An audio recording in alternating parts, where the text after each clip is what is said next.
வரும் 23ஆம் தேதி என்டிஏ கூட்டணி நடத்தும் பிரம்மாண்ட பிரச்சார பொதுக்கூட்டத்திற்கு வருகை தரும் மாண்புமிகு பாரத பிரதமர் திரு நரேந்திர மோடிஜி அவர்களையும் அதிமுக பொதுச் செயலாளரும் வருங்கால முதல்வருமான திரு எடப்பாடி பழனிசாமி உள்ளிட்ட அனைத்து கூட்டணி கட்சி தலைவர்களை வருக என வரவேற்கிறோம். வி ரமேஷ், மாவட்ட பொதுச் செயலாளர், மத்திய சென்னை மேற்கு மாவட்ட பாஜக. இப்போது புதிய அறிமுகம் ஆச்சி ஹோட்டல் சாம்பார் 50 கிராம் ரூபாய் 20 மட்டுமே. No compromise. உங்க சைடுலயும் எங்க சைடுலயும். It's a GT promise. GT Holidays, South India's #1 travel brand. பகுதி நேர ஆசிரியர்களுடைய போராட்டம். பெரம்பலூரை சேர்ந்த ஸ்ரீகண்ணன் உடையார் அப்படிங்கிற ஒருவர் தற்கொலையை செய்திருக்கிறார் அப்படிங்கிறத பார்க்குறோம். மிகப்பெரிய ஒரு கொந்தளிப்பை அந்த பகுதி நேர ஆசிரியர்கள் அந்த போராட்டம் ஏற்படுத்தியவர்கள் மனநிலையில் ஏற்படுத்தி இருக்கிறது. இப்போ இது எந்த மாதிரியான ஒரு தாக்கத்தை ஏற்படுத்தும் நினைக்கிறீங்க? இந்த விஷயத்தை தவிர்த்து இருக்கலாமா திமுக அரசு நினைச்சிருந்தா? 2500 10,000 வரைக்கும் தான் அவங்களுக்கு பணம் இப்போ கொடுக்கப்படுறது. இல்ல 10,000 என்ன பண்ண முடியும் குடும்பம்? 10,000 என்ன பண்ண முடியும்னு கேட்குறீங்க. 2500 என்ன பண்ணுவான்? போராட்ட போக்குவரத்துக்கே இந்த அரசு இதை வேண்டுமென்றே செய்கிறது. இதை ஏன் நம்ம கஸ்டோடியல் டெத்னு சொல்லக்கூடாது? கஸ்டோடியல் டெத் தான். அவனை சரி பண்ணி போலீஸ் ஸ்டேஷன்ல இன்ட்ராகேஷன் இருக்கிறப்போ அவங்க இறந்தாங்கன்னா அது கஸ்டோடியல் டெத்னு சொல்றோம். இங்கேயும் கிட்டத்தட்ட உங்களுடைய கஸ்டோடியல் தான் இருக்காங்க. 100% நீங்க சொல்றது கரெக்ட். கஸ்டோடியல் டெத் தான் இது. இதே நேரத்துல இன்னொரு ஸ்கீம், உங்க கனவை சொல்லுங்க. அதாவது நான் என்ன கனவு காண்றேன், ஒரு குடும்பத்தார் என்ன கனவு காண்றாங்கன்னு முதலமைச்சர் சொன்னா அதை அவர் நிறைவேற்றி வைப்பார் அப்படின்னு. அதுவும் 30 நாள்ல. ஆமா, அதுவும் ஒரு ஸ்கீம் வருது. ஒரு சைடு அவங்க சொன்னது ஆசிரியர்கள் கேட்டதை நிறைவேற்றல, இன்னொரு பக்கம் உங்க கனவை சொல்லுங்க அப்படின்னு சொல்றாங்க. மக்கள் தான் இதை உணர்ந்து கொள்ள வேண்டும். ஏறத்தாழ 5 வருடங்களாக ஒண்ணுமே கிழிக்கல. நான் புதுசாக எதுவும் நீங்கள் செய்ய வேணாம். நீங்கள் தேர்தல் அறிக்கையில் என்னெல்லாம் சொன்னீங்களோ, இதற்கு முன்னால் இருந்த ஆட்சியை விமர்சனம் செய்து நாங்களாக இருந்தால் வந்த உடனே முதல் கைத்து போடுவேன்னு சொல்லி ஒரு 30 விஷயம் சொன்னீங்க. இதில் எதுவுமே செய்யலை. எல்லாரும் அந்த 2021 முன்னால் பெட்டியை அந்த அட்டைப்பட்டியெல்லாம் தூக்கிட்டு போனீங்க. ஞாபகம் இருக்கா? பள்ளிகளுக்கு பாதுகாப்பு இல்லை, மருத்துவமனைகளில் பாதுகாப்பு இல்லை, சாலைகளில் பாதுகாப்பு இல்லை, விமான நிலையங்களுக்கு வெளியில் கோயம்புத்தூரில் நடந்தது பாதுகாப்பு இல்லை, பல்கலைக்கழகங்களில் பாதுகாப்பு இல்லை, ஞானசேகரன்கள் இருக்கிறார்கள். இப்படி இருக்கும் பொழுது எங்களுடைய கனவு, மக்களுடைய கனவு என்னவாக இருக்க முடியும்? நேயர்களுக்கு அன்பு வணக்கம். இன்றைய சிறப்பு நேர்காணலில் நம்முடன் இணைந்திருக்கிறார் தமிழக அரசியலின் ஆசிரியர் திரு சக்தி சுந்தரராமன் சார். வணக்கம். வணக்கம் வினோத், சொல்லுங்க சார். இந்த போராட்டம் அப்படிங்கிறது நம்ம கடந்த ஒரு சில வாரங்களாக ரொம்ப அதிகமாக நடக்கிறத நம்ம செய்திகளில் பார்க்குறோம். அதில் மிக முக்கியமானது அப்படிங்கிறது இந்த பகுதி நேர ஆசிரியர்களுடைய போராட்டம். இப்போ அதில் ரொம்ப முக்கியமான ஒரு திருப்பு முனையாக பெரம்பலூரை சேர்ந்த ஸ்ரீகண்ணன் உடையார் அப்படிங்கிற ஒருவர் தற்கொலையை செய்திருக்கிறார் அப்படிங்கிறத பார்க்குறோம். மிகப்பெரிய ஒரு கொந்தளிப்பை அந்த பகுதி நேர ஆசிரியர்கள் அந்த போராட்டம் ஏற்படுத்தியவர்கள் மனநிலையில் ஏற்படுத்தி இருக்கிறது. பொது சமூகம், பொது புத்தியிலும் அது ஒரு விதமான ஒரு இதை ஏற்படுத்தி இருக்கிறது. ஏன்னா எவ்வளவு நாள் அவங்க போராடிட்டு இருக்கிறாங்க அப்படின்ட்டு.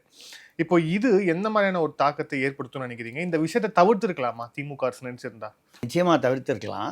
ஏன்னா நடந்த நிகழ்வை பற்றி ஒரு நிமிஷம் நம்ம அந்த என்ன நடந்தது, இப்போ எப்படி தூய்மை பணியாளர்கள், செவிலியர்கள் இவங்கெல்லாம் தொடர்ந்து போராட்டம் பண்ணுறாங்களோ, மாற்றுத்திறனாளிகள் ஒரு டயத்தில் சமீப காலங்களில் இது மாதிரி பண்ணும்போது, விவசாயிகள் இவங்க எதிர்கட்சியில் இருந்தபோது ஒரு வழக்கம் போல் உங்களுக்கு நாங்கள் தோள் கொடுப்போம்னு ஸ்டாலின் அவர்கள் பேசினது இதெல்லாம் போக, இப்படி வரும்போது அன்னைக்கு யாரை பார்த்து பாசிசம்னு சொன்னாங்க அதெல்லாம் விட்டுட்டு பாசிச முறையில்லாம் என்ன, ஒரு சர்வாதிகார முறையில் இல்லை அத்துமீறி அவர்களெல்லாம் கைது செய்கிறது, செவிலியர்களை கொண்டு போய் ஊரப்பாக்கம், நம்மளே பேசியிருக்கோம், ஊரப்பாக்கம் கேளம்பாக்கம்னு எங்கேயோ கொண்டு போய் விடிகாலையில் 2 மணிக்கு, ஏற்கனவே ஊர் பூரா கஞ்சாவும் மெட்ஸும் தலைவிரிச்சு ஆடுது, டாஸ்மாக் வேறு இருக்கிறது பத்தாதுன்னு அது ஒரு பக்கம் ஏற்கனவே இருக்குது.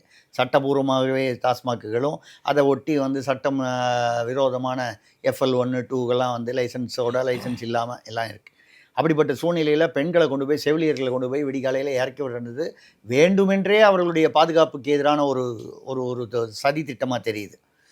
ஒன்று, அது அவங்களுக்கு புத்தி புகட்டணும், போராட்டம் பண்ணக்கூடாது, எப்படியாவது தடுக்கணும்.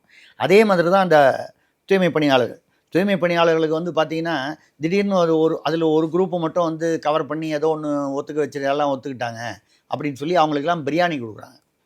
அதுக்கப்புறம் இந்த தனியாருக்கு தூய்மை பணியாளர், நம்ம ஆசிரியர் விஷயத்துக்கு வரப்போகிறோம். அதுக்கு முன்னால் அந்த லீடு சொல்கிறேன். தூய்மை பணியாளர் இந்த ராம்கின்ற நிறுவனத்துக்கு கொடுத்துட்டாங்க. போராட்டம் அதுலேருந்து தான் கொஞ்சம் பெருசாச்சு.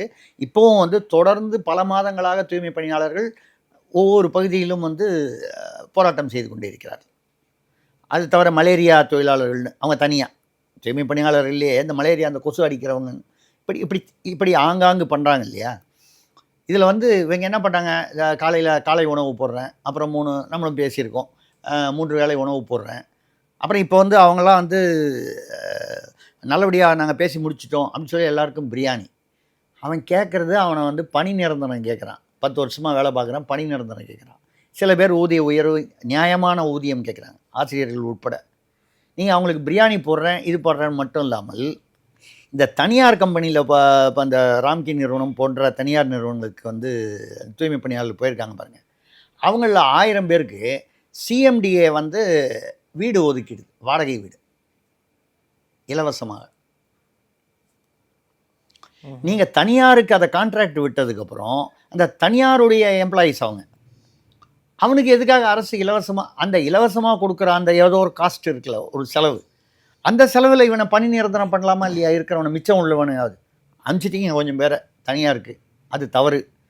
அதை தாண்டி மிச்சம் இருப்பவர்களுக்கு அவர்களுக்கு வேண்டிய ஊதிய உயர்வோ பணி நிரந்தரமோ இல்லை அவன் கேட்கக்கூடிய நியாயமான கோரிக்கை, அந்த செலவுக்கு அதை பண்ணாமல் தனியாருக்கு அனுப்பிச்சிருக்கீங்க பாருங்கள். அவனுக்கு வந்து இலவசமாக வீடு சிஎம்டிஏ மூலமாக, அவனுக்கு சாப்பாடு 3 வேளை. ஏன் கான்ட்ராக்டர் வேலை யார் வந்து உழைப்பை வந்து அவன் உறிஞ்சிக்கிறானோ, யார் அதை பயன்படுத்திக்கிறானோ அவன் கொடுத்துட்டு போகிறானே. இது வந்து ஒரு பக்கம் அதாவது பிடிவாதமாக வஞ்சிக்கிறார்கள். பணம் இல்லாமல் வஞ்சிப்பது என்பது அதுவுமே தவறு தான். ஆனால் பணம் இல்லைன்னு, இந்த பணம்லாம் எங்கே போகுது? தனியாருக்காக வந்து இலவசமாக அவனுக்கு வீடு கொடுக்கும்போது உங்களுக்கு அந்த பணம் செலவு தானே. அதே வீடுகளை வந்து இவங்களுக்கு கொடுங்க. யாருக்கு? மாநகராட்சி பணியாளர்களுக்கு கொடுங்க. இல்லை அவங்களுக்கு அந்த வீடே கொடுக்க வேணாம், வாடகைக்கு இலவசமாக கொடுக்க வேணாம். அவன் கேட்குற அந்த காஸ்ட்டை வந்து நீங்கள் அந்த செலவை வந்து பணி நிறுத்துறதுக்கு அவனுடைய கோரிக்கை. இப்போ பகுதி நேர ஆசிரியர்களுக்கு வருவோம். உங்களுடைய தேர்தல் அறிக்கையில் வந்து 311 பல வருடங்களாக அவன் வந்து சொற்பமான இதிலெல்லாம் இருக்காங்க. நீங்கள் வந்து அது விவரங்கள் பார்த்தீங்கன்னா வயிற்றுச்சலாக இருக்கும். 2500 சம்பளத்துலலாம் இருக்காங்க. வாத்தியாருக்கு வேலை 2500 சம்பளம் மாதம். நினச்சி பாருங்கள். அவன் வந்து ஒரு எல்லாருக்கும் உள்ள ஒரு இந்த மினிமம் வேஜ் 18 30 ஏதோ சில கணக்குகள் இருக்குது, ஸ்லாப்ஸ். அந்த ஸ்லாப் பிரகாரம் கேட்குறான். 2500லேருந்து 10,000 வரைக்கும் தான் அவங்களுக்கு பணம் இப்போ கொடுக்கப்படுறது. இல்லை 10,000த்தில் என்ன பண்ண முடியும் குடும்பம்? 10,000த்தில் என்ன பண்ண முடியும்னு கேட்குறீங்க. 2500ல் என்ன பண்ணுவான்? வந்து போகிற போக்குவரத்துக்கே வந்து வராது. இந்த அரசு வந்து இதை வேண்டுமென்றே செய்கிறது.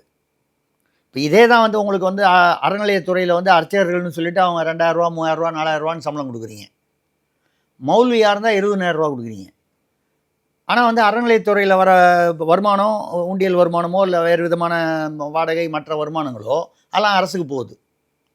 ஒரு சர்ச்சிலேயோ இல்லை மசூதிலேயோ வர வருமானங்களோ அந்தந்த சர்ச்சு அந்தந்த மசூதி நிர்வாகத்துக்கு. ஆனால் அந்த மௌலிகளுக்கு 20,000 ரூபா சம்பளம், கிறிஸ்டியன் பாஸ்டருக்கு 20. நீங்கள் ஏன் கொடுக்கணும்? ஒன்று எல்லா வருமானத்தையும் நீங்கள் அரசு எடுத்துங்க. எல்லாருக்கும் ஒரு சமமாக, மௌலியாக இருந்தாலும் சரி, அர்ச்சகராக இருந்தாலும் சரி, எந்த ஜாதி அர்ச்சகராக இருந்தாலும் சரி, அவருக்கு வந்து 20,000 ரூபா சம்பளம். இதுதானே நியாயம்? மதசார்பற்ற. இவங்கிட்ட எல்லாத்தையும் பிடுங்கிடுவீங்க. அவனுக்கு 3,000 ரூபா 4,000 ரூபா இவ்வளோதான் சம்பளம். அவங்க வந்து அதை தனியார், கிட்டத்தட்ட அது தனியார் மயம் தானே. சர்ச்சு அவங்களே நடத்திக்கிறாங்க, அவங்க பணம் அவங்களுது. மசூதி அவங்களே நடத்திக்கிறாங்க, அவங்க பணம் அவங்களுது. அங்கே என்ன கல்வி கற்று தரப்படுங்கிறத அவங்களே தான் முடிவு பண்ணிப்பாங்க. சரி, அப்போ அந்த வருமானத்துலேருந்து அவங்க செலவு பண்ணிக்கிட்டோமே, எதுக்காக அவங்களுக்கு சம்பளம்? இது மாதிரி இந்த ஆசிரியர்கள் வந்து நடந்தது என்னன்னு பார்த்தீங்கன்னா, மண்டபத்தில் வச்சு ரொம்ப நாள் அடைச்சி வச்சுருக்காங்க. அந்த டிப்ரெஷன், மன அழுத்தத்தில் தான் அவர் வந்து விஷம் அருந்தி தற்கொலை செய்து கொண்டிருக்கிறார். கிட்டத்தட்ட 6 நாள் வந்து 6 நாள் அதுதான் சொல்ல வந்தேன்.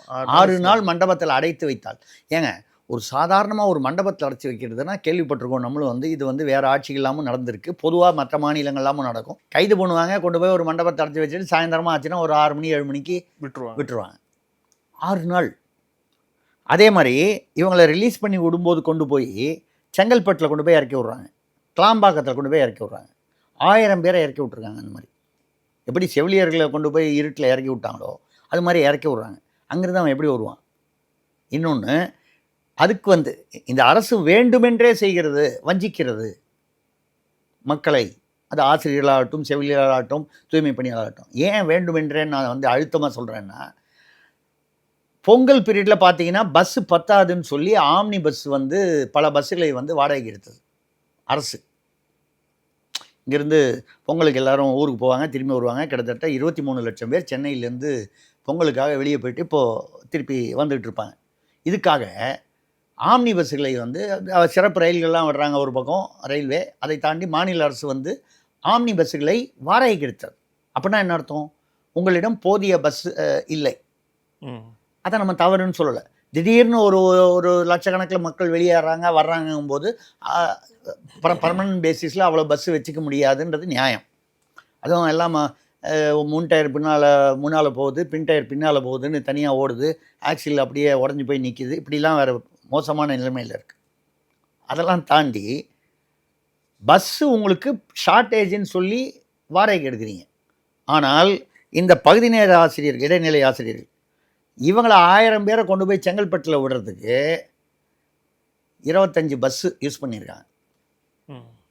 சாதாரண மக்கள் பொங்கலுக்காக போகும்போது அதுக்காக நீங்கள் வந்து வாடகைக்கு எடுக்கிறீங்க.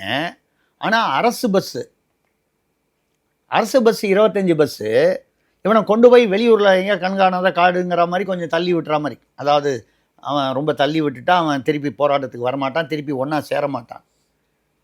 அப்போ அரசு பஸ் வந்து உங்கள்கிட்ட போதிய பஸ்ஸு இல்லைன்னு சொல்லி நீங்கள் அப்போ ரெண்டுமே வந்து ஃப்ராடு, மோசடி, நான் குற்றம் சாட்டுகிறேன். அப்போ நீங்கள் பஸ்ஸு உங்கள்கிட்ட 25 பஸ்ஸு ரெடியாக இருக்குது கொண்டு போய் போராட்டம் பண்ணுறவனை வெளியே கொண்டு போய் விடணும்னா ஆம்னி பஸ்ஸுகளை நீங்கள் வாடகைக்கு எடுத்தது அப்படியே இருந்தால் வந்து கமிஷனுக்காகவா அப்படிங்கிற கேள்வி வருது. சரி, உங்கள்கிட்ட பஸ்ஸு ஷார்ட்டேஜ் அப்படிங்கிறது உண்மையாக இருந்தால் திடீர்னு 25 பஸ்ஸு வச்சு அவனை வெளியே கொண்டு போய் விட முடிஞ்சதே எப்படி? ரெண்டு பக்கமும் மொத்தம் மக்கள் வஞ்சிக்கப்படுகிறார்கள். மக்களுடைய பணம் ஒரு பக்கம் கமிஷனுக்காக வந்து கொள்ளை போகிறது ஒரு பக்கம், இன்னொரு பக்கம் மக்கள் வந்து வழிபடுகிறார்கள், வேதனைப்படுகிறார்கள். இதில் பகுதி நேர ஆசிரியர்களுடைய கோரிக்கை அப்படின்னு தாண்டி இது வந்து 2021 உங்களுடைய தேர்தல் வாக்குறுதியில் நீங்கள் கொடுத்த ஒரு விஷயம். ஆனால் தேர்தல் வாக்குறுதியை கூட வந்து நிறைவேற்ற முடியாது, நிறைவேற்றக்கூடாதுங்கிற பிடிவாத்தில் நீங்கள் இருந்தீங்கன்னா அப்போ என்ன? 530 நீங்கள் எல்லாத்தையும் எடுத்து பாருங்கள். 311ங்கிறது இவங்களுது. அப்போ ஒவ்வொருத்தரதும் அவங்கவுங்க அதை கோட் பண்ணாங்க. செவிலியர்கள் எடுத்திங்கன்னா அவங்க ஏதோ ஒரு 356 ஏதோ ஒரு நம்பரு அதை கோட் பண்ணி பேசுனாங்க. இப்படி ஒவ்வொரு இதுவும் நீங்கள் வந்து யாரை விவசாயிகள் இப்போவும் வந்து நேற்று காலையில் பாருங்கள் பேப்பர்லலாம் ஓசூரில் வந்து 1000 ஏக்கருக்கான வந்து நிலங்களை வந்து அரசு வந்து வாங்குகிறது விவசாயிகளிடமிருந்து. அவர்கள் போராட்டம் இன்னைக்கு காலையில், ஏன்னா நேரத்தெல்லாம் பொங்கலுக்கு பத்திரிகைகள்லாம் வந்து வெளிவரல, இன்றைக்கி வந்திருக்கு. ஓசூரில் உங்களுக்கு ஞாபகம் இருக்கும்னு நினைக்கிறேன், ஒரு 2-3 மாதம் முன்னால் பேசணும், 4 மாதம் கூட இருக்கும். ஓசூரில் விமான நிலையம் அப்படின்னு சொல்லும்போதே ஓசூரில் விமான நிலையம் வரதுக்கு வாய்ப்பு இல்லை. ஏன்னா 25 கிலோமீட்டரில் பெங்களூர் இருக்குது, 150 கிலோமீட்டர் வரைக்கும் டிஸ்டன்ஸில் வந்து வரக்கூடாதுன்னு ஒரு ரூல் இருக்குது. ரெண்டாவது இதை முடிச்சுக்கிட்டு அவன் வந்து கர்நாடக அரசு வந்து பெங்களூர்லேருந்து அந்த பக்கம் அவங்களுக்குள்ள அதான் என்ஓசி அவங்க கொடுத்துப்பாங்க, அவங்க ஸ்டேட்டுக்குள்ளேன்னு. 2வது சர்வதேச விமான நிலையம் ஒன்று உருவாக்குறதுக்கு இப்போ தான் பிளான் போட்டுக்கான், வரதுக்கு 5 வருஷம் ஆகலாம். ஆக அவன் இன்னும் கொஞ்சம் ஸ்ட்ராங் பண்ணிக்கிறான். பெங்களூர் சிட்டிக்கான அதில் கர்நாடக மாநிலத்துக்கான விமான நிலையங்களை ஓசூரில் உங்களுக்கு வர்றதுக்கான வாய்ப்புகள் மிக குறைவு. ஓசூரில் ஏதோ ஒரு தனியாருடைய அந்த சரக்கு விமான தபானியாவா ஏதோ ஒரு அதை வந்து நீங்கள் எடுத்து பண்ணால் கூட வாய்ப்பு இருக்குன்னா அதுவும் வந்து கமர்ஷியலாக மாற்றுறதுல சில விதிமுறை பிரச்சனைகள் இருக்குது. இதெல்லாம் நம்ம ஏற்கனவே ஒரு தடவை பேசினோம், சில இருக்கும் 4 மாதம் இருக்கும். அப்போது இப்போ வந்து நீங்கள் ஓசூரில் 1000 ஏக்கரா வந்து நீங்கள் விவசாயிகள் நிலம் வாங்குறீங்க. அங்கே விமான நிலையம் வர முடியுமா இல்லையான்றதே இன்னும் வந்து உறுதியாக தெரியல. அப்போ 1000 ஏக்கர் விவசாயிகளோட நிலத்தை நீங்கள் எடுக்கிறீங்கன்னா அப்போது நீங்கள் வம்புக்கு தானே எடுக்கிறீங்க. அதுவும் எப்போ? தேர்தலுக்கு தான் அடுத்த மாதம் அறிவிப்பு. இப்போ எதுக்கு நான் வந்து அவன் நிலத்தை வந்து நீங்கள் போய் எடுக்கணும்? அப்படியே நீங்கள் எடுத்தால் விட மறுபடியும் நீங்கள் ஆட்சிக்கு வரலாம், வராமல் இருக்கலாம். நீங்கள் வரமாட்டீங்கன்னு நான் சொல்லலை, வரலாம், வராமல் இருக்கலாம், எல்லாம் அது பொதுவான விஷயம். நீங்கள் வரலைன்னா அப்போ இப்போ நீங்கள் வந்து இப்போ எம்ஓயு போட்டுடணும். போட்டு அவனுக்கு வந்து அதுக்கு வந்து ஏதோ ஒன்று அதை எடுத்து நீங்கள் வந்து 1000 ஏக்கரை வாங்கி வச்சுட்டாக்க நாளைக்கு நீங்கள் ஆட்சியில் வந்தாலும் வரலைனாலும் அது வந்து ஓசூரில் வந்து விமான நிலையம் வருது. பரந்தூரில் தானே பண்ணாங்க, கிளாம்பாக்கத்தில் தானே பண்ணாங்க. கிளாம்பாக்கத்தில் வந்து அந்த பஸ்ஸு பேருந்து டெர்மினல் வர்றதுக்கு முன்னால் சாதாரணமாக நானே கூட உங்கள்கிட்ட சொல்லியிருக்கேன், நமக்கு தெரிந்த ஒரு பத்திரிகையாளர் வந்து வச்சுருந்தார் அந்த பேருந்து நிலையம் டெர்மினல் வரப்போகுது அப்படின்ற செய்தி வந்து அது வந்த பிறகு அது கலைஞர் இதுன்னு சொல்லி அவர் பேரில் திறந்து வச்சதுக்கப்புறம் ஏறத்தாழ 20 மடங்கு விலை ஏறிவிட்டது. 20 மடங்கு. எனக்கு இது பர்சனலாக தெரியும். அது மாதிரி இன்னும் நிறைய உதாரணங்கள் இருக்குது. நம்ம எதுக்காக இதை சொல்கிறோம்னால், அப்போது நீங்கள் மறுபடியும் இப்போ ஓசூரில் வந்து வர முடியாத ஒரு விமான நிலையத்துக்காக நீங்கள் வந்து நிலம் வாங்குறீங்க. நிலம் வாங்குறது வந்து யார்கிட்டையோ பொதுவாக வாங்குறீங்கன்னா, விவசாயிகள் விவசாயிகள் போராட்டம் பண்ணுறேன்னு சொல்லி இன்னைக்கு காலையில் பத்திரிகை தகவல். அடுத்த மாதம் தேர்தல் வருது. இப்போ எதுக்குங்க வந்து நீங்கள் கொண்டு வரீங்க? புதுசாக வர ஒரு ஆட்சி உங்கள் ஆட்சியாகவே இருக்கட்டும், இல்லை வேறு யாரோ ஒரு ஆட்சியாக இருக்கட்டும், எந்த ஆட்சி புதிதாக ஆட்சி அமைத்தவர்கள் முடிவு செய்யட்டுமே. இன்னும் 1 மாதம் ஆச்சுன்னா நீங்கள் வந்து அதை வாங்குறது கூட அரசு வந்து கையெழுத்து கூட போட முடியாது. அந்த தேர்தல் அறிவிப்பு வந்து இப்போ இதே மாதிரி பார்த்தீங்கன்னா, இந்த பஸ்ஸு மிஸ்யூஸ் பண்ணாங்கன்னு சொன்னோம் பாருங்கள், ஆசிரியர்களை கொண்டு போய் விடுறதுக்கு. அதே சமயத்தில் இந்த பக்கத்தில் ஆம்னி பஸ்ஸுன்னு இப்போது இதில் பாலமேட்டில் வந்து இது நடந்தது, ஜல்லிக்கட்டு. சரிங்களா? மதுரையிலேருந்து பாலமேட்டுக்காக இந்த 200 ரூபா கொடுத்து ஏற்றிட்டு வரணும் இல்லையா, கும்பல் காமிக்கணும் இல்லையா, ஏன்னா அரசு நடத்துது. எத்தனையோ ஜல்லிக்கட்டு வந்து கிராம சபைகள் நடத்தி கொண்டிருக்கின்றன. ஜல்லிக்கட்டில் வந்து நிர்வாகத்தவர்கள் வரலாம், அரசு நடத்துகிற இடத்துலையும் வரலாம். அரசு நடத்திய ஜல்லிக்கட்டுகளில் கூட வந்து காயங்கள் ஏற்பட்டிருக்கின்றன. மாடு பிடிப்பவர்களுக்கும் சரி, மாடுகளுக்கும் சரி, இல்லை பார்வையாளர்களுக்கும் சரி, அரசு நடத்தியும் வந்து காயங்கள் வந்திருக்கிறது.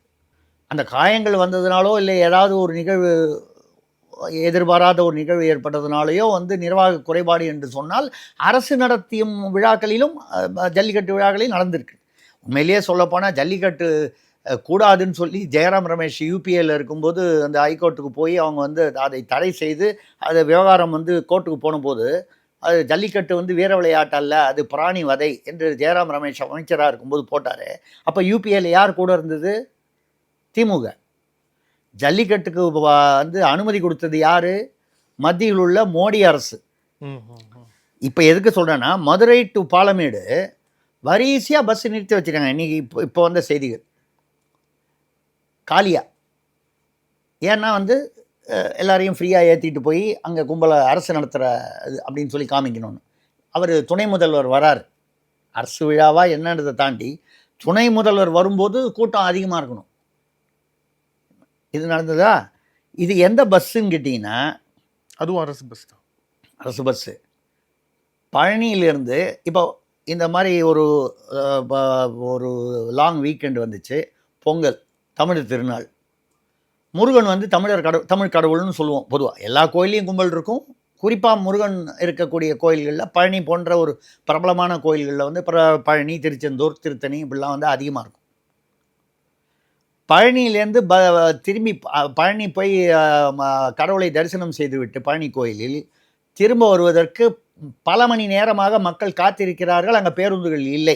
இப்போ நான் சொல்கிறது புரியுதா உங்களுக்கு?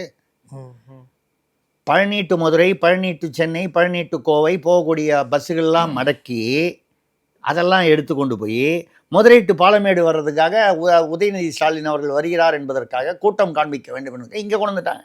அப்போ அவனுக்கு வந்து நீங்கள் அங்கே 50 பஸ் ஓட வேண்டிய இடத்துல நீங்கள் வந்து 25 பஸ் தான் ஓடுதுன்னா கட்டாயம் பிரச்சனை வரும், ரஷ் இருக்கும். இப்படி இது ஒரு விளம்பர அரசியல் செய்வது மட்டும் இல்லாமல் ஒரு வன்மமான அரசியல் செய்கிறார். கள்ளசாராயம் குடித்தவனுக்கு வந்து குடித்து அது வந்து 2 திமுக எம்எல்ஏவே சம்மந்தப்பட்டிருக்காங்கன்னு சொல்லப்பட்ட அந்த கள்ளச்சாராய வழக்கு கள்ளக்குறிச்சியில் அதுக்கு 10 லட்ச ரூபா கொடுத்தீங்க. கரூரில் வந்து ஒரு நடிகர் கம் அரசியல்வாதியை பார்ப்பதற்காக நெரிசலில் வந்து அரசும் வந்து காவல்துறை தன்னுடைய கடமையை சரியாக செய்யவில்லை, அந்த கட்சி நிர்வாகமும் அதை சரியாக செய்யவில்லை என்பது உண்மை. அதனால் அந்த கட்சி பேரில் முழுசாக வந்து பழியை போட்டுட்டு அரசு வந்து காவல்துறையோ இல்லை மற்ற அரசு துறையோ தப்பிக்க முடியாது. அதான் சிபிஐ விசாரணையில் இருக்குது. சரி, அதாவது விசாரணை நடக்கட்டும். 10 லட்ச ரூபா அப்போ கொடுத்தீங்கள, நைட்டோட நைட்டாக போய் இந்த கண்ணன் உடையார் என்கிற அந்த வாத்தியாருக்கு விஷம் குடித்து மண்டபத்தில் 6 நாட்கள் உங்களால் அங்கெல்லாம் வந்து நீங்கள் கள்ளசாராயத்தை அனுமதித்தீர்கள். காவல்துறை இங்கே வந்து நெரிசலை வந்து ஒரு வகையில் அனுமதித்தது, இல்லை வந்து அதை சரியான முறையில் கையாள தவறிவிட்டது. இங்கே வந்து உங்களுடைய தேர்தல் வாக்குறுதியை நீங்கள் நிறைவேற்றவில்லை.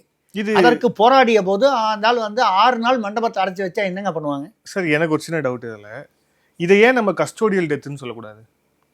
கஸ்டோடியல் டெத் தான். அவனை வந்து போலீஸ் நீங்க சரி பண்ணி போலீஸ் ஸ்டேஷன்ல இன்ட்ராகுலேஷன் இருக்கிறப்போ அவங்க இறந்தாங்கன்னா அது கஸ்டோடியல் டெத்னு சொல்றோம். இங்கேயும் கிட்டத்தட்ட உங்களுடைய கஸ்டடி தானே இருக்காங்க. 100% நீங்க சொல்றது கரெக்ட். கஸ்டோடியல் டெத் தான் இது. இதுக்கு வந்து மேஜிஸ்ட்ரேட் என்கொயரி, அந்த வழக்கு மேஜிஸ்ட்ரேட் என்கொயரி வந்தால் அதுக்கப்புறம் நமக்கு யார் வேண்டிய மேஜிஸ்ட்ரேட்டு யார் வேண்டாத இது அதில் பல சூட்சுமங்கள் உள்ளன, உங்களுக்கு தெரியும். இல்லைன்னா ஓய்வு பெற்ற ஒரு நீதிபதின்னு சொல்லி போட்டு அருணா ஜெகதீசன் அவர்களை வந்தபோது ஒரு காவல்துறை இன்ஸ்பெக்டர் பின்னால் நின்றுட்டு யார் பேசணும் யார் பேசக்கூடாதுன்னு ஜாட காமிச்சதெல்லாம் வீடியோவில் பார்த்து அசிங்கப்பட்டாங்க இந்த ஆட்சி. நான் என்ன சொல்கிறேன்னா, காவல்துறை தானே கொண்டு போய் அவங்கள திருமண மண்டபத்தில் வச்சு அடைச்சி வச்சிருக்கு வெளியில் விடாமல். அது கஸ்டடி தானே. அது போலீஸ் ஸ்டேஷன்னா போலீஸ் ஸ்டேஷன். போலீஸ் எங்கே அது கண்ட்ரோலில் இருக்காங்களோ அது போலீஸ் ஸ்டேஷன் தான். போலீஸ் ஸ்டேஷனுங்கிறது சின்னதாக இருக்குது, இவ்வளோ பேர் 1000 பேர் அங்கே இடம் பத்தாதுன்றதுனால திருமண மண்டபம். அப்போ திருமண மண்டபம் ஹஸ் பிகம் வந்து டெம்பரரி போலீஸ் ஸ்டேஷன். அப்போ நீங்கள் சொல்கிறது 100% கரெக்டு, நான் ஒத்துக்கிறேன்.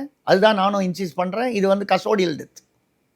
இந்த கஸ்டோடியல் டெத்துக்கு என்ன வந்து ஒரு நீதிமன்ற விசாரணை வரணுமோ, நீதிமன்றங்கள் இதை வந்து சுவமோட்டோவாக உயர்நீதிமன்றம் எடுத்துக்கொண்டு செய்யும் என்று எதிர்பார்க்கிறேன், நம்புவோம். அதுலேயும் வந்து நீங்கள் வந்து இங்கே வேணும்னா பஸ்ஸு கிடைக்குது, அவன் வெளியூர் போகிறதுக்கு பஸ் இல்லை, ஆம்னி பஸ் வாடகைக்கு எடுக்கிறீங்க. என்ன அவன் வந்து 1000 ரூபா இங்கேருந்து மதுரைக்கு, ஒரு உதாரணமாக மதுரைக்கு 1000 ரூபா வரும்னா அன்றைக்கி அவன் வந்து 3000 ரூபா 4000 ரூபா வசூல் பண்ணுறான். அவங்ககிட்ட இவ்வளோ லட்சம்னு முன்னாலேயே வாங்கிக்கிறது ஒரு பஸ்ஸுக்கு. என்ன அப்படி அவ்வளவு பணம் சேர்த்து என்ன பண்ண போகிறீங்க? ஏற்கனவே வந்து திமுகவும் திமுகவை சார்ந்த அமைச்சர்களும் லட்சக்கணக்கான கோடிகளில் வைத்திருக்கிறார்கள் என்று அங்கு பேசப்படுகிறது. வழக்குகளை பார்த்தால் கூட்டி பார்த்தால் அது உண்மை. அந்த யுகத்தில் அட்லீஸ்ட் வந்து அதில் சொல்கிறது பாதியாவது உண்மையாக இருக்கலாம். இவ்வளோ 10 லட்சம் கோடி வச்சுருக்காங்க அப்படின்னு சொல்கிறாங்க. இல்லையா 5 லட்சம் கோடி இருக்கட்டுமே. 5 லட்சம் கோடி இங்கே கடனில் ஏறி இருக்கு 5 வருஷத்தில், அதே 5 லட்சம் கோடி அவங்க சொத்தில் ஏறி இருக்குன்னா அப்போ என்ன அர்த்தம்னு மக்களுக்கு புரியாதா? இப்படி வந்து அதாவது தூய்மை பணியாளர்களாக தான் சொல்கிறேன். அவங்கள ஒரு பகுதியை கூப்பிட்டு அமைச்சர் சேகர்பாபுவை வந்து அவரை உட்கார வச்சு, முதல்ல தூய்மை பணியாளர்கள்னால் யார் வரணும்? மா சுப்பிரமணியெல்லாம் வரணும் அமைச்சர். சேகர்பாபு ஏன் வராரு? இல்லைன்னா உள்ளாட்சித்துறை அமைச்சர் இருக்காரு நேரு, சம்மந்தப்பட்ட அமைச்சர்கள் வரணும். சேகர்பாபு அப்போ என்ன? சேகர்பாபுன்னா வந்து அப்போது சேகர்பாபுவை அனுப்பினால் அவர் வந்து எப்படி கையாள்வார் என்பதை நம்ம தான் சுசீந்திரம் கோயிலில் பார்த்தோம்.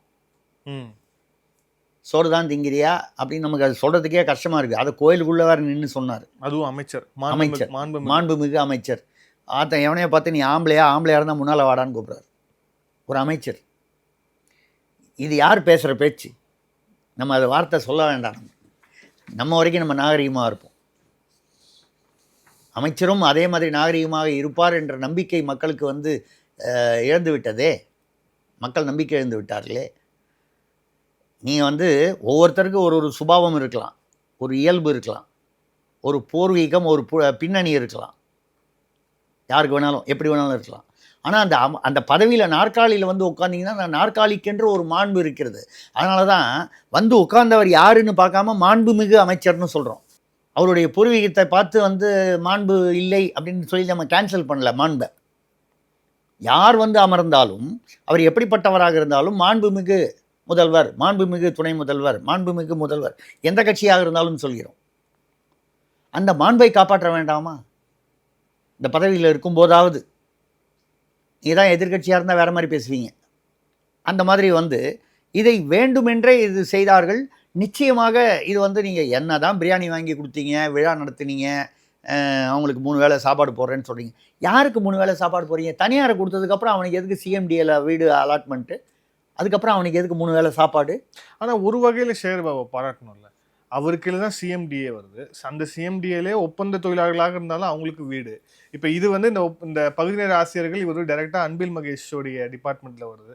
அவர் கூப்பிட்டு பேசியிருக்கலாம். இந்த தற்கொலை நினச்சா அவரால் தடுத்துருக்க முடியும். பட் ஆனால் அவர் செய்யலைங்க. சேகர்பாபு வந்து நம்ம வந்து கேட்குற கொஸ்டின் வந்து அதே சிஎம்டிஏ மூலமாக அரசு பணியாளர்களுக்கு, மாநகராட்சியோ இல்லை அரசு துறை பணியாளர்களுக்கு நீங்கள் வீடு கொடுத்துருந்தா யாரும் கேட்க போகிறதில்ல. நீங்கள் தனியாருக்கு கான்ட்ராக்ட் விட்டுட்டு அவனுடைய தனியாருடைய எம்ப்ளாயியாக இருக்கிறவனுக்கு, அவனுடைய பணியாளராக இருக்கிறவனுக்கு வீடு எதுக்கு நீங்கள் இலவசமாக கொடுக்கணும்? கேள்வி நீங்கள் புரியுதுன்னு நினைக்கிறேன். புரியுது. நீங்கள் தனியாருக்கு கொடுக்காமல் அரசு ஊழியர்களாகவோ பகுதி நேர ஊழியர்களாகவோ இருப்பவர்களுக்கு கொடுக்கலாமே. ரெண்டாவது, ஒன்ஸ் தனியார்னு கான்ட்ராக்ட் கொடுத்துட்டிங்கன்னா உங்களுக்கு அவன் வந்து ஏதோ ஒரு அமௌண்ட் அவன் கட்டிட்டு தான் உங்கள்கிட்ட கான்ட்ராக்ட் எடுக்கிறான். ஏதோ ஒரு அரசுக்கு வருமானம் வந்துருச்சு, அந்த வேலை அவன் செய்கிறான். அப்போ சம்பளம் யார் கொடுக்கணும்? சாப்பாடு யார் போடணும்? அவங்களுக்கு வீடுன்னா, இப்போ நீங்கள் தனியாரில் இருக்கீங்க, ஒரு யூடியூப்பில் இருக்கீங்க, உதாரணமாக ஒரு யூடியூப்பில் இருக்கிற தனியார் யூடியூப்பில் இருக்கிறவங்களுக்கு வந்து அரசு வந்து இலவச வீடு கொடுக்குது, 3 வேளை சாப்பாடு போடுது. அவசியமா? அப்படின்னா என்ன அர்த்தம்? நான் அவங்களுக்கு வேலை செய்கிறேன்னு அர்த்தம். நான் அது சொல்ல வேண்டாம். நான் உங்கள் யூடியூப்னு சொல்ல, எந்த யூடியூப் என்னையும் எடுத்துங்க. திருசக்தியார் வந்து திமுகவை வந்து அதே ஆட்சியை வந்து அதிகமாக விமர்சிக்கிறார், அதற்காக அவருக்கு இலவசமாக ஒரு வீடு என்றால் அதற்கு பேர் இலவசம் அல்ல. அது என்ன சொல்லுவீங்க நீங்கள்? லஞ்சம்னு சொல்லி. இது யதார்த்தமான வாதம் தானே. அந்த மாதிரி தனியாருக்கு கொடுத்ததுக்கப்புறம் நான் என்ன சொல்கிறேன், இந்த தனியாருக்கு கொடுத்ததுக்கப்புறம் அவனுக்கு கொடுக்குறீங்களே, அப்போ அந்த தனியாருக்கு உதவுவதற்காக நீங்கள் அந்த ஊழியர்களுக்கு உதவுவதற்காக உங்கள் எண்ணம் இல்லை. இது யாருக்கு லாபம்? அந்த தனியாருக்கு லாபம். அவனுக்கு வந்து அவனுக்கு சாப்பாடு வேறு கவர்மெண்ட்டில் சொல்லி வாங்கிட்டேன்ல, இடம் வேறு வாங்கி கொடுத்துட்டேன்ல, 22,000 சம்பளம் வாங்கினேன்ல, 15,000 கொடுக்குறேன், வாங்கிட்டு போ. அந்த டிஃப்ரென்ஸ் அதில் சரியாக போச்சா இல்லையா? அப்போ நீங்கள் யாருக்கு உதவுகிறீர்கள்? அந்த தனியார் முதலாளிக்கு உதவுகிறீர்கள். இதுக்கு அரசு ஊழியர்களுக்கு எதிராக, பணியாளர்களுக்கு எதிராக செயல்படுகிறீர்கள். அவனை கொண்டு போய் குண்டாசில் போடுறீங்க, அவனை கொண்டு போய் மண்டபத்தில் அடைக்கிறீங்க, அவனை விடிகாலையில் பெண்களாக இருந்தாலும் கொண்டு போய் எங்கேயோ இருட்டில் இறக்கி விட்டு வரீங்க. ஆனால் தனியார் அவனுக்கு உதவ வேண்டும் என்பதற்காக யார் அவனா இருக்கட்டும், அது ஆந்திரா கம்பெனிங்கிறாங்க. ஐயா, ஆந்திரா கம்பெனி இல்லையா, தமிழ்நாட்டு கம்பெனியாகவே இருக்கட்டும். தப்பு பண்ணுறவங்கள தமிழ்நாடு தான் வந்து விட்டுற முடியுமா? இப்படி ஓர வஞ்சனை செய்வதுடன் ஒரு வன்மத்துடன் செயல்படுகிறது. இவங்க எதிரில் யாருமே போராடக்கூடாது. ஜாக்டோ ஜியோவில் வந்து அந்த பென்ஷன் ஸ்கீமில் பாருங்கள், அவன் பணத்தை எடுத்து அவனுக்கே கொடுக்கறதுக்கு ஒரு ஸ்கீமு. அந்த பணத்தை அவனே கொண்டு போய் பேங்க்கில் போடுறான், மியூச்சுவல் ஃபண்டில் போடுறான், ஏதோ ஒரு இடத்துல போடுறான். ஒன்றுமே இல்லையா, வீட்டில் பத்திரமா வீட்டில் வச்சுக்கிறான். அவன் இப்போ இன்றைக்கி வேலைக்கு சேர்றான்னு வைங்க, எத்தனை வருஷம்? குறைஞ்சபட்சம் ஒரு 30 வருஷம் 35 வருஷம் வேலை பார்ப்பான், 60 வயசு ஆகிற வரைக்கும். 35 வருஷம் அவன் பணத்தை பிடிச்சி வச்சுட்டு அப்புறமா நீங்கள் போகும்போது அவனுக்கு வந்து சம்பளம், ஒரு வருஷம் சம்பளத்தில் 50% கொடுக்குறேன்றீங்க. வட்டி என்னாச்சு? ப்ராவிடன்ட் ஃபண்டில் போட்டால் கூட வட்டி 9% என்னமோ கொடுக்குறாங்க. நீங்கள் பேங்க்கில் போட்டால் இன்றைக்கி ஒரு 6% வருது, 6.25 7.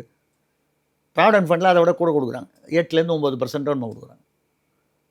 அந்த வட்டி போடுங்க. ஒரு ப்ராவிடன்ட் ஃபண்டு போடக்கூடிய ஒரு வட்டி போடுங்க. அந்த வட்டி போட்டால் அவன் பணத்தை வாங்கி அவனே வந்து நீங்கள் கொடுக்கறதுக்கு பிடித்தம் பண்ணாமல் கொடுத்தீங்கன்னா நியாயம். அவன் கேட்குற ஸ்கீம் அதானே ஓல்டு பென்ஷன் ஸ்கீமில் பிடித்தம் இல்லாதது. இல்லை, பிடித்தத்தோடு வந்தால் நீங்கள் அதுக்கேற்ற மாதிரி வட்டி போட்டு பிஎஃப் மாதிரி கொடுக்கணும். இப்போ பிஎஃப்பில் வந்து நீங்கள் உங்களுக்கு இபிஎஃப் எம்ப்ளாயி சைட்லேருந்து 12%, முதலாளி நிறுவனத்துலேருந்து 13%. இது கரெக்டாக வந்து பிஎஃப்க்கு போயிடுச்சுன்னா நீங்கள் எப்போ வேணாலும் 4 மாதத்துக்கு கொடுத்தா லோன் வாங்கிப்பீங்களா? ஒரு வீட்டில் ஒரு கல்யாணம், ஒரு அவசியம், ஒரு மருத்துவ இதுன்னா நீங்கள் வந்து பர்மனெண்ட் விட்ராயல் 90% வரைக்கும் பண்ணலாம்ல. அந்த மாதிரி ஒரு ஸ்கீம் கொண்டு வரலையே நீங்கள் அரசுக்கிட்ட போச்சுன்னா முதல்ல வாயில் போன மாதிரி இல்லை வேறு அரசு ஆட்சிகள் மாதிரி. இப்போலேருந்து அடுத்த 35 வருஷத்தில் எத்தனை தடவை ஆட்சி மாறும் தெரியாது. அன்றைக்கி யார் வந்து ஆட்சியில் இருப்பாங்க 35 வருஷம் பொறுத்து ரிட்டையர் ஆகும்போதுன்னு தெரியாது. ஆக மக்களை வந்து எல்லா விதங்களிலும் வந்து ஒரு என்ன சொல்கிறது, வஞ்சிக்கும் அரசு. இந்த பணம், லஞ்சம், அந்த தனியாரிடம் கிடைக்கக்கூடிய விஷயம், இந்த பக்கம் ஆம்னி பஸ்ஸு எடுப்பாங்களா, அதில் கமிஷன் வாங்குவாங்களா, அந்த பக்கம் அரசு பஸ்ஸை வச்சு அவனை ஆசிரியர்கள்லாம் கொண்டு போய் மண்டபத்தில் அடைப்பான். இதே நேரத்தில் இன்னொரு ஸ்கீம், உங்கள் கனவை சொல்லுங்கள். அதாவது நான் என்ன கனவு காண்றேன், ஒரு குடும்பத்தார் என்ன கனவு காண்றாங்கன்னு முதலமைச்சர் சொன்னால் அதை வந்து அவர் நிறைவேற்றி வைப்பார் அப்படின்னு. அதுவும் 30 நாளில். ஆமாம், அதுவும் ஒரு ஸ்கீம் வருது. ஸோ இதை எப்படி பார்க்குறீங்க? ஒரு சைடு வந்து அவங்க சொன்னது, ஆசிரியர்கள் கேட்டதை நிறைவேற்றலை, இன்னொரு பக்கம் உங்கள் கனவை சொல்லுங்கள் அப்படின்னு சொல்கிறாங்க. நான் அதுதான் என்ன சொல்கிறேன்னா, மக்கள் தான் இதை உணர்ந்து கொள்ள வேண்டும். ஏறத்தாழ 5 வருடங்களாக ஒன்றுமே கிழிக்கல. நான் வந்து புதுசாக எதுவும் நீங்கள் செய்ய வேணாம்.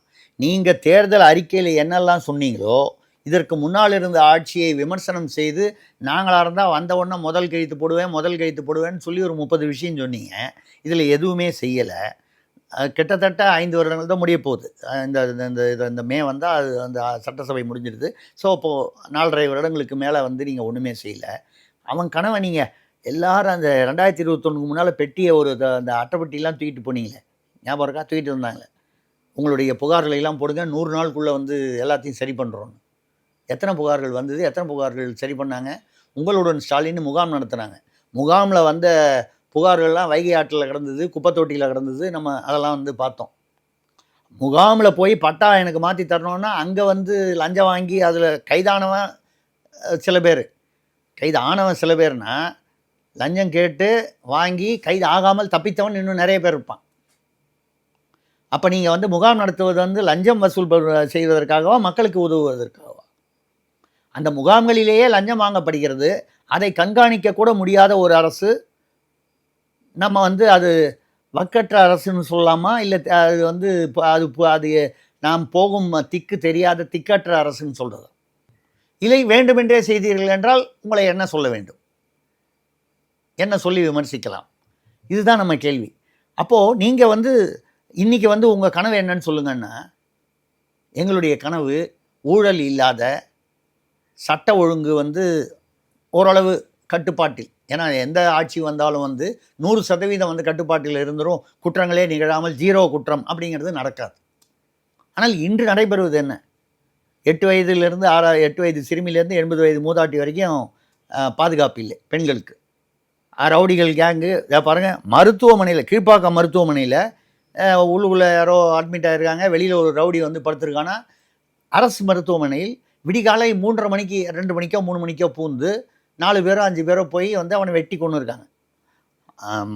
பாதிக்கப்பட்ட இறந்து போனவனும் ரவுடி.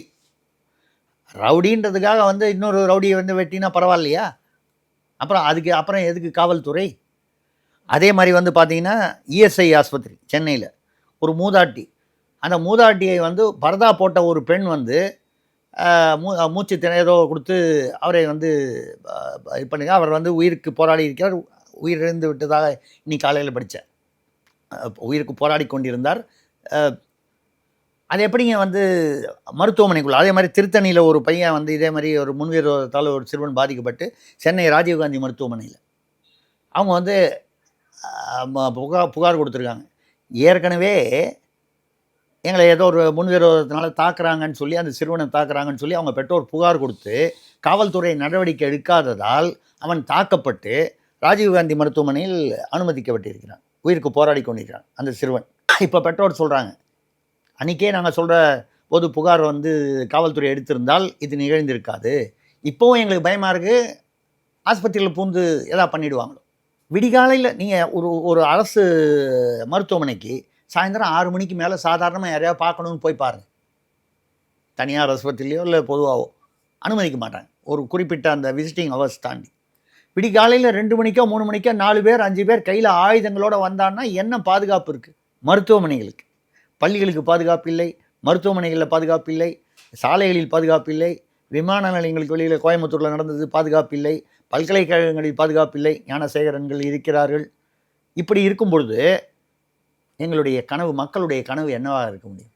இந்த மாதிரி பிரச்சனைகள் இல்லாத ஒரு ஆட்சி வர வேண்டும் என்பது தான் மக்களுடைய கனவாக இருக்க முடியும்.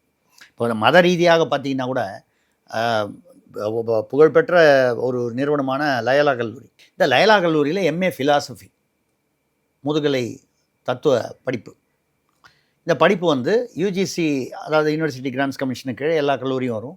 அங்கே வந்து எங்கே கற்றுக் கொடுக்குறாங்க, அங்கே வந்து பங்களாதேஷிலிருந்து சட்டவிரோதமாக வந்த சிலர் அங்கேயே கன்வெர்ட் ஆகி வந்தானா இல்லை இங்கே வந்து கன்வெர்ட் ஆனானா தெரியாது, பாதிரியார்கள் இவர்கள் மாணவர்களாக லயலாவில் சேர்ந்து, இது முன்னால் நடந்தது, இப்போ நடக்கல, கொஞ்சம் முன்னால் சேர்ந்து படிப்பது மட்டும் இல்லாமல் அவர்களுக்கு ஸ்காலர்ஷிப், நிதி உதவி. அவன் யார்? சட்டவிரோதமாக வந்த பங்களாதேஷி, இந்தியனே அல்ல. இந்தியர்கள் அப்படின்னா அது எந்த மாநிலத்திலேருந்து வந்தாலும் அது வேறு விஷயம்.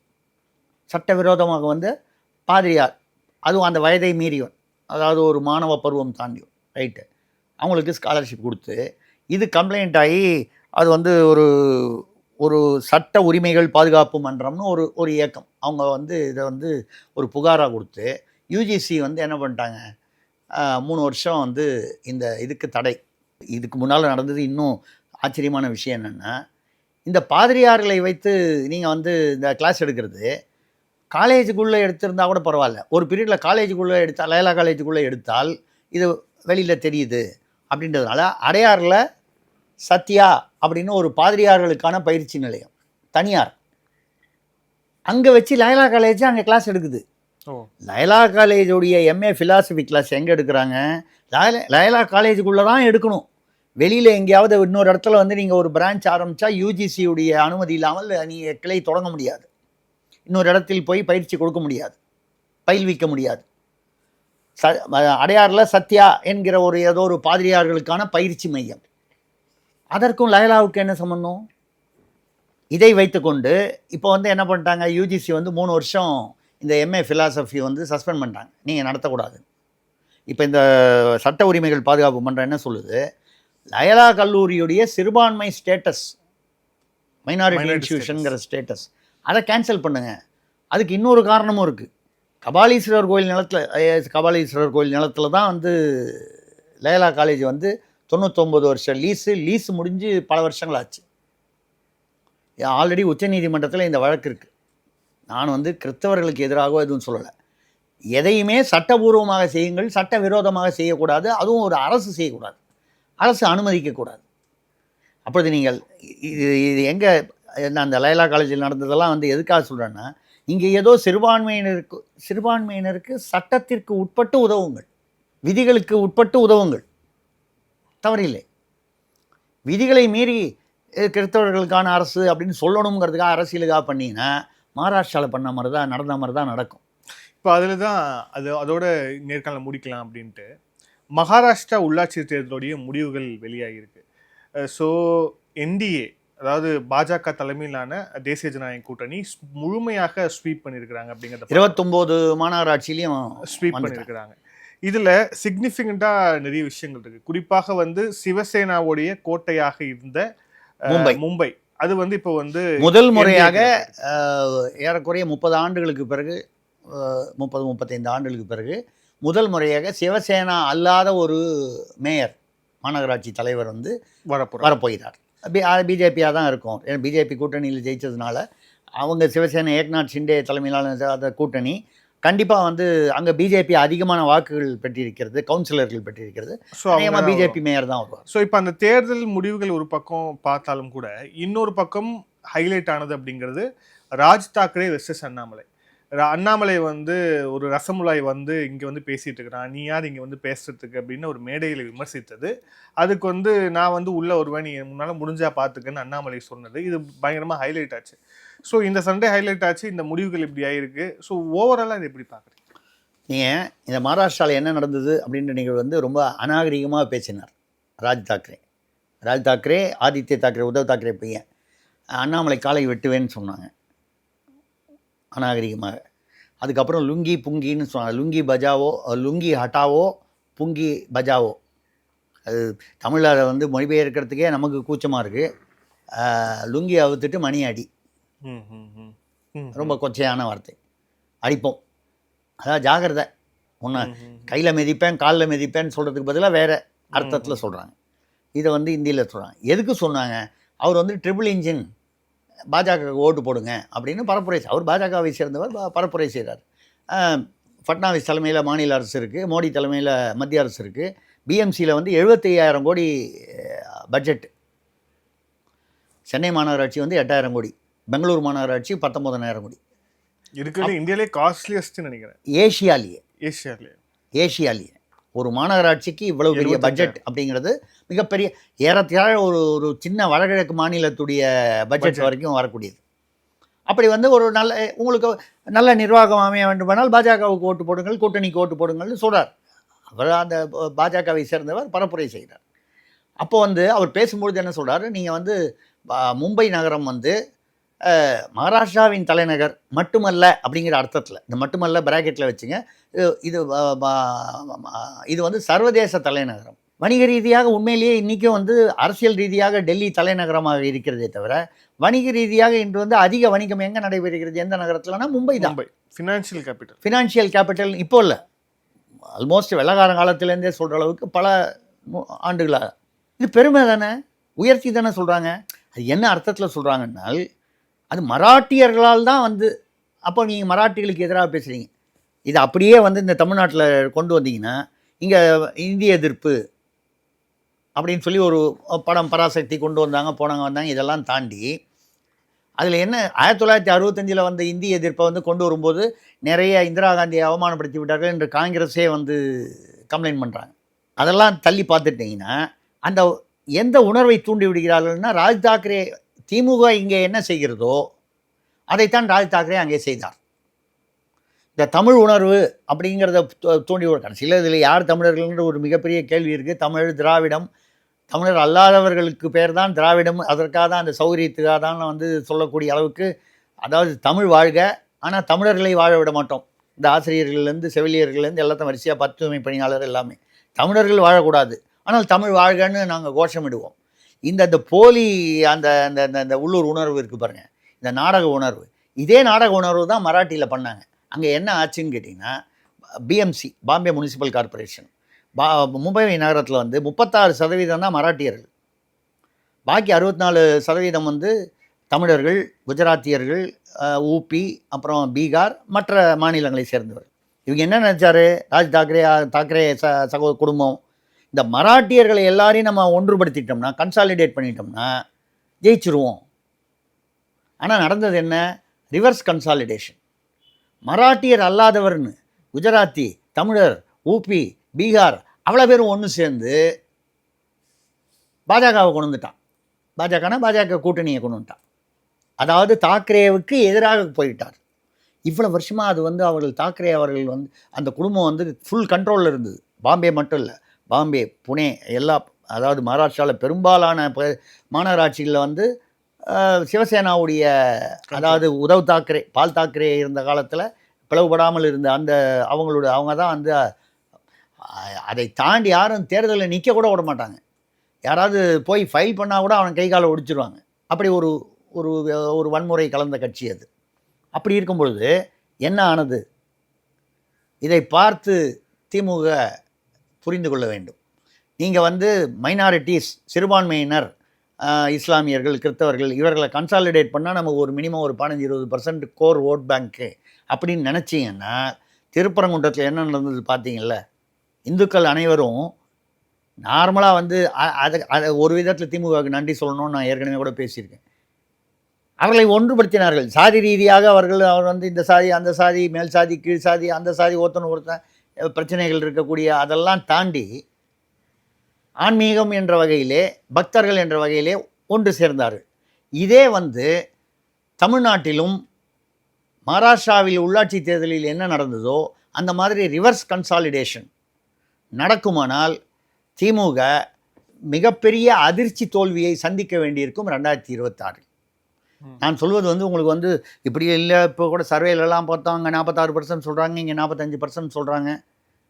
இதெல்லாம் வந்து அப்படி தான் சொல்லிட்டு இருப்பாங்க. தேர்தல் நிலைமை வந்து ஒரு நாள் ஒரு நிகழ்வு இதெல்லாம் வந்து மாற்றிடும். ஒரு நாள் சம்பவம் கூட வந்து மாற்றிருக்கு ஒரு தேர்தல் முடிவில். அந்த அளவுக்கு திமுக இந்த இந்த சிறுபான்மையினருக்கு நீங்கள் உதவுங்கள், அதை யாரும் வேண்டான்னு சொல்லலை, அதற்கு எதிராக யாரும் பேசலை. யாரையோ வஞ்சித்து சிறுபான்மையினருக்கு உதவுவதாக நீங்கள் நடித்து கடைசியில் அவங்களுக்கும் நீங்கள் உண்மையாக இல்லை, பெரும்பான்மைக்கும் இல்லை. நீங்கள் சிறுபான்மை பெரும்பான்மையினே பார்க்க வேணாம், மதசார்பற்று நியாயமாக தமிழ்நாட்டு மக்களுக்கு அவர்களுக்கு நியாயமாக நடந்து கொண்டால், அவர்களுக்கு உரிய உரிமைகளை சரியாக தந்தாலே போதும். இதில் எங்களுடைய கனவு என்னன்னு கேட்குறீங்களா, எங்களுடைய கனவு 2026 ஒரு நல்லாட்சி அமைய வேண்டும். நல்லாட்சினா என்ன அப்படிங்கிறது மக்களுக்கு புரியும். நன்றி சார், பல்வேறு கேள்வி. Thank you sir, thank you so much. மிக்க நன்றி, வணக்கம்.